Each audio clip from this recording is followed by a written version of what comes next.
बिस्मिल्लाहिर्रहमानिर्रहीम। हमने पिछले लेक्चर में ट्रेड यूनियंस के हवाले से बात की। हमने डिफ़ाइन किया था कि ट्रेड यूनियंस क्या होती हैं। देन हमने उनके प्रिंसिपल पर्पसेस को भी एक्सप्लेन किया। Then we have talked about the international history of unions और प्रेजेंट टाइम तक हमने उसको देखा। और उसके बाद हमने टाइमलाइन के ऊपर बात की थी कि किस तरह से डिफरेंट कंट्रीज़ में ट्रेड यूनियंस आपको बनती हुई नज़र आती हैं। And then we talked about Pakistan और पाकिस्तान के हवाले से उसकी हिस्ट्री को डिस्कस किया। अभी जनरली हम बात शुरू करते हैं what are the different types of trade unions. तो यहाँ पे हमें ये नज़र आता है कि जी trade unions they can be of various types, ठीक है। और ये डिफरेंट टाइप्स जो हैं वो according to specific organisational structure of that union vary कर सकती हैं। लेकिन जनरली अगर आप उसको देखते हैं तो हमें डिफरेंट टाइप्स जो नज़र आती हैं एज अ होल उसको हम डिस्कस करने जा रहे हैं। इसमें पहली टाइप आपको नज़र आ रही है जी crafts and occupational. So as the name says crafts and occupational, तो हमें ये समझ आता है कि this type of union might be related with specific occupation. वो ऑक्यूपेशन क्या हो सकता है? That is explained as are characterized by members who work in the same occupation rather than members who work in the same company or industry. Means हमने यहाँ पर क्या देखा है कि जो भी यूनियन मेंबर्स बनेंगे वो एक स्पेसिफिक ऑक्यूपेशन से बिलोंग करते होंगे, रादर देन उनके लिए ये ज़रूरी नहीं है कि वो सेम कंपनी या सेम इंडस्ट्री में काम करते हुए नज़र आएँ। सो ये फॉर एग्जांपल हम अगर देखते हैं carpenters union of United states of America. So basically ये हॉरिजेंटली पोजीशनड होती हैं। देयर आर टू वर्ड्स जिसको हम एक्सप्लेन करने जाते हैं। This is what is called as vertical और this is called as horizontal. So ये जो यूनियंस हैं वो हॉरिजेंटली पोजीशनड होती हैं लेबर मार्केट के हवाले से, क्योंकि वो रिक्रूट कर रही हैं मेंबर्स को अकॉर्डिंग टू देयर ऑक्यूपेशन। तो सेम लेवल के ऊपर आपको नज़र आ गया इस ऑक्यूपेशन में जो भी लोग हैं वो इस यूनियन में शामिल हो सकते हैं irrespective of what kind of industry they are working in. So ये तो होगी जी हमारी crafts and occupational type of union. अभी आगे चलते हैं और बात कर लेते हैं दैट इज़ द इंडस्ट्री। पहले हम एक ऑक्यूपेशन पे थे और उस ऑक्यूपेशन में वेरियस इंडस्ट्रीज शामिल हो सकती हैं जिसमें से हमने मेंबर्स को लिया था। अब हमारी recruitment is related which recruits all employees in an industry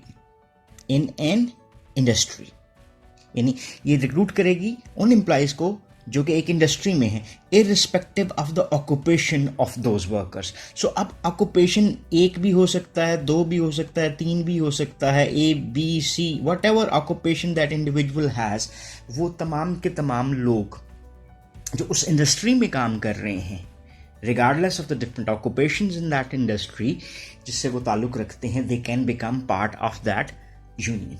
so इसकी फॉर्मेशन भी आपको क्या नज़र आती है? That is a more vertical formation.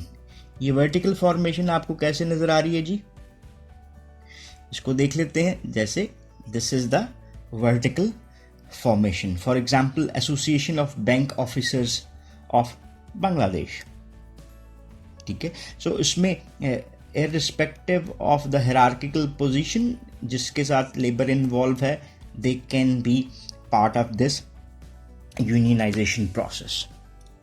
कब तक? जब तक कि वो किसी एक इंडस्ट्री से बिलोंग कर रही हो। देन इसके बाद हमें नज़र आता है जी एंटरप्राइज और कंपनी। एंटरप्राइज और कंपनी, सो ये रिस्ट्रिक्ट करती है their membership to the employees of one company. अगर आप ए कंपनी के मेंबर हैं और कुछ बी के हैं, B can be part of a union, और वो कौन सी यूनियन होगी? जो बी के लिए काम कर रही है। और A can be members of a union which is working for ए।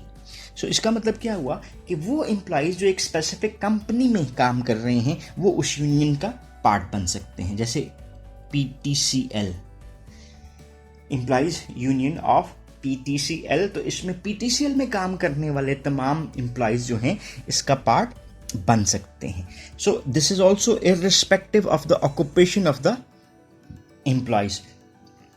कि वो किस ऑक्यूपेशन से बिलोंग कर रहा है, they should be member of one company. For example, Toyota Motors Philippines Corporation Workers Association is also another example, जिसमें Toyota Motors के कौन से कारकुन जो फिलीपींस कॉरपोरेशन में हैं उसी में वो मेंबर के तौर पर आ सकते हैं.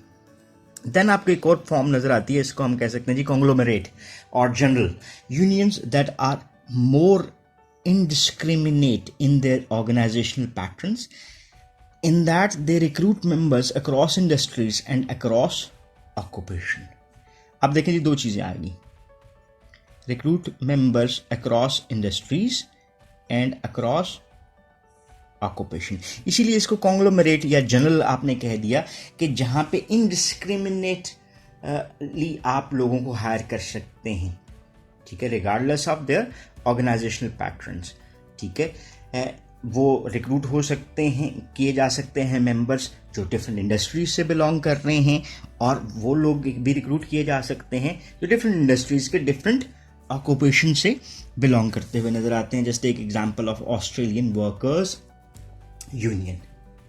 सो ये हमें नजर आया कि these are general types of different trade unions जो हमें नजर आती हैं. अभी इसके थोड़ा सा गवर्नेंस स्ट्रक्चर के ऊपर थोड़ी सी बात करते हैं और फिर इस लेक्चर को ख़त्म करेंगे. What is the governance structure of any trade union, individual unions. अब इसमें जैसे हमने पहले बात की टाइप्स फ़र्क हो सकती हैं, उसी तरह से आपको क्या नज़र आता है कि गवर्नेंस स्ट्रक्चर में इंडिविजुअल यूनियन जो हैं वो बहुत हद तक वेरी करती नज़र आती हैं. किसी एक कंट्री जैसे पाकिस्तान है उसमें इसके गवर्नेंस स्ट्रक्चर फ़र्क हो सकते हैं, बांग्लादेश में फ़र्क हो सकते हैं, तो किसी यूरोपियन कंट्री में ये फ़र्क भी हो सकते हैं. सो इसको स्पेसिफिक टू द कंट्री हमें अंडरस्टैंड करने की ज़रूरत पड़ती है. यहाँ पे जो हम बात करेंगे वो ये बात करेंगे कि generally across different countries and with in different countries आपको एक जनरल गवर्नेंस स्ट्रक्चर क्या नज़र आता है. ठीक है, सो जनरलाइज फीचर ऑफ यूनियंस जो है वो हम इसके ऊपर बात कर रहे हैं जी. इसमें जी सबसे पहले हम बात कर लेते हैं कि डिस्टिंक्शन बिटवीन मेंबर्स कैसे होगी, how we can differentiate distinguish between the members. इसमें दो हमारे पास कैटेगरीज आती हैं. एक को हमने क्या कह दिया जी, वो वर्कर्स जो कि क्या कहलाएंगे, पार्ट टाइम वर्कर्स, और दूसरी कैटेगरी हमारे पास कौन सी बनी जी, these are the full time members of a union. Part time को हमने रैंक एंड फाइल मेंबर्स के नाम से भी बुलाया जाता है, रैंक एंड फाइल मेंबर्स.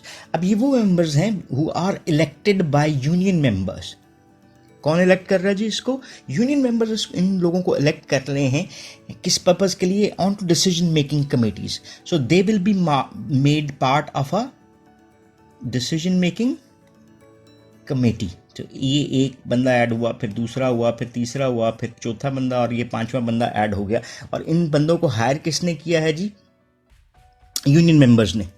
ठीक है, और they are unpaid employees of union.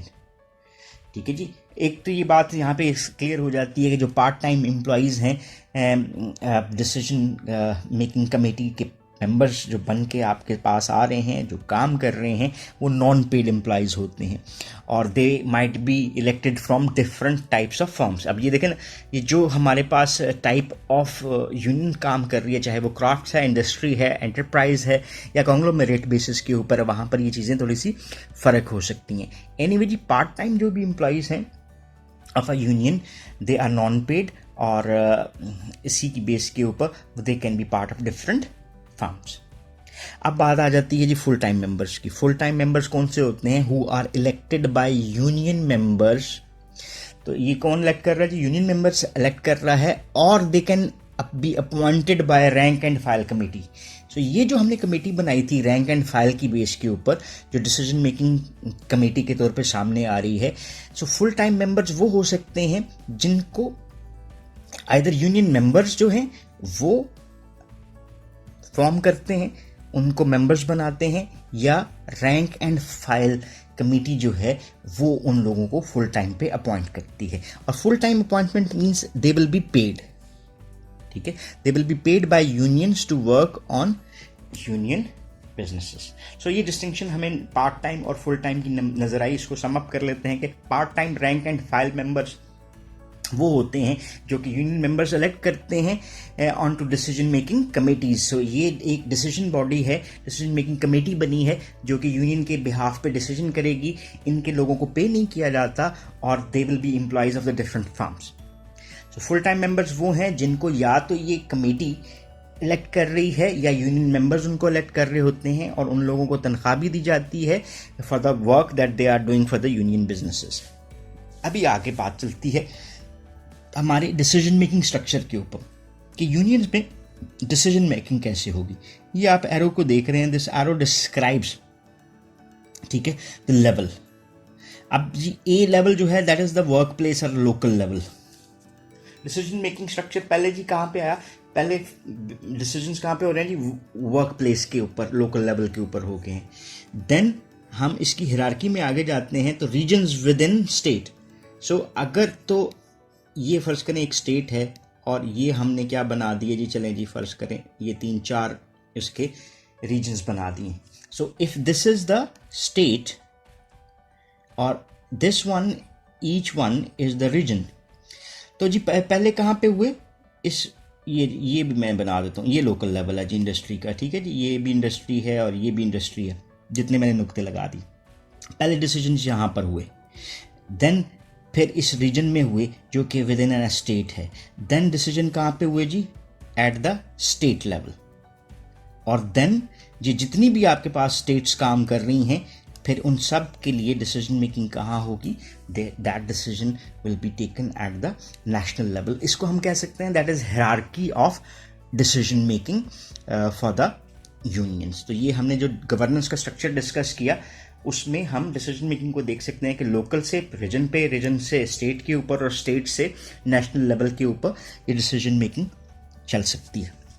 सो हम जो यूनियंस हैं उसके स्ट्रक्चर को हमने देखने की बात की यहाँ पर इस स्लाइड के हवाले से, और उसमें हमने डिफरेंट टाइप्स को देख लिया एंड देन गवर्नेंस स्ट्रक्चर को भी हमने डिस्कस किया। अभी के लिए यहाँ पे रखते हैं एंड देन इसके बाद यूनियंस के टॉपिक के ऊपर भी फर्दर भी हम अपनी बातों को लेकर चलेंगे। So thank you very much for watching with this video, और if you have any questions और क्वेरीज तो आप एट द एंड पूछ भी सकते हैं in the comment section.